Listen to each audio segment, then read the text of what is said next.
Selected parts from the book One Life is Not Enough, Part 21.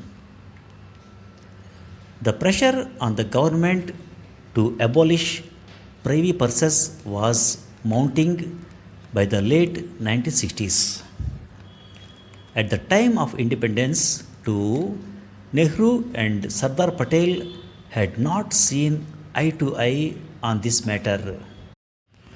Nehru wanted to abolish all privileges, including privy purses, but Sardar Patel and Lord Mountbatten felt that since the states had acceded to India, they were entitled to their interests being protected.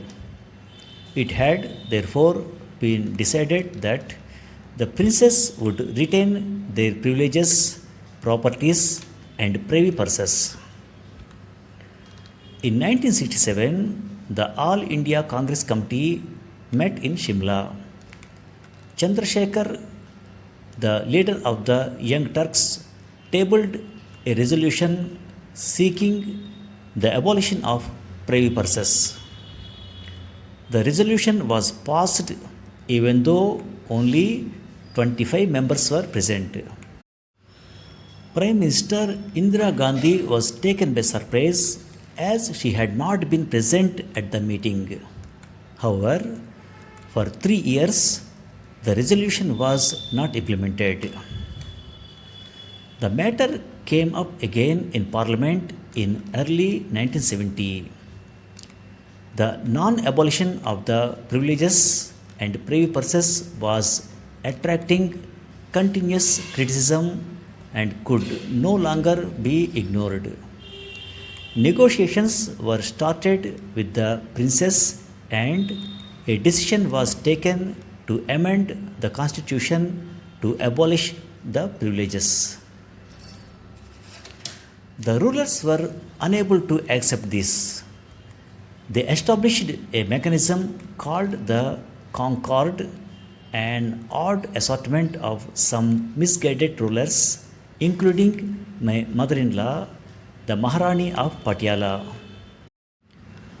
3 individuals mainly represented the Concord: the Begum Sahiba of Bhopal, the Gaikwad of Baroda, and the ruler of Dhangadra.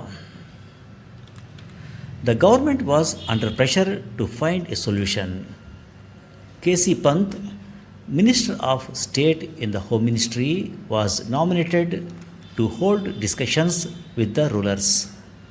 Then, a member of Prime Minister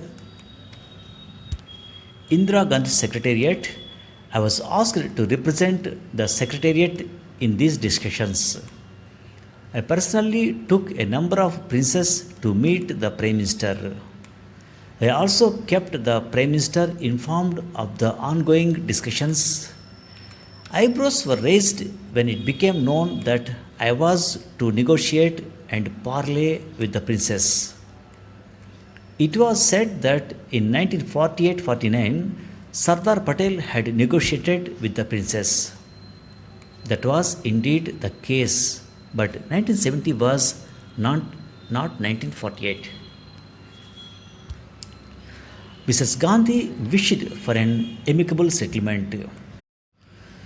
She wanted to resolve the issue amicably and avoid a confrontation, and she wrote a letter to all the princes to this end. A large number of them responded to the Prime Minister's letter, but some did not, particularly the members of the Concord. The Prime Minister and K.C. Pant held several meetings with the trio representing the Concord. A bill was drafted for the amendment of the Constitution in 1969.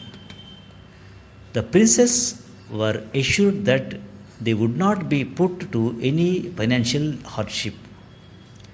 The formula that was worked out for them after intensive consultations with various government departments was a lump sum equal to 10 years privy purse without tax for each ruler.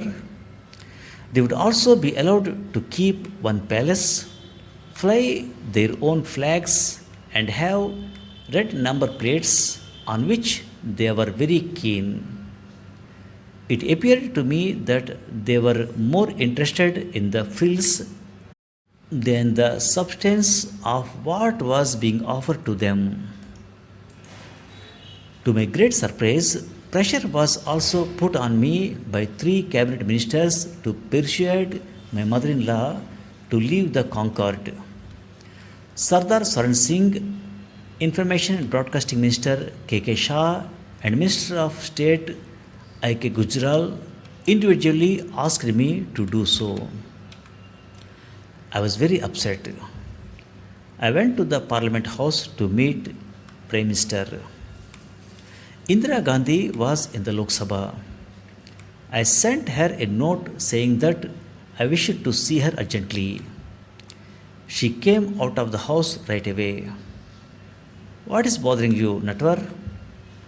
I said I was in her office as a member of the Indian Foreign Service and not as the son-in-law of Maharani of Patiala. I never discussed politics or official matters with my mother-in-law. I gave her the names of the three ministers. In the next couple of days, she called each of the ministers separately and told them to keep Natwar out of it. He works for me and under my instructions. It was for these reasons that she received total loyalty from all. I cannot think of another Prime Minister taking such prompt action at the complaint of a middle level official. The bill for abolition of privy purses of princes was passed in Lok Sabha but was defeated in the Rajya Sabha by one vote. This defeat was a challenge to the government. The same night, a notification was sent to the President de-recognizing the princess, which was approved. The Concord took the matter to the Supreme Court, which upheld the government's decision. In 1977, the 26th Amendment to the Constitution was passed, which terminated the privy purses and privileges of all the rulers. The princes, by their thoughtlessness, did themselves irreparable harm. They were now ordinary citizens of India and would be paid no lump sum in lieu of their privy purses, nor retain any of their privileges. In the end, however, the government agreed to give each of them 1 year's privy purse, and the princely order became history. Thank you very much.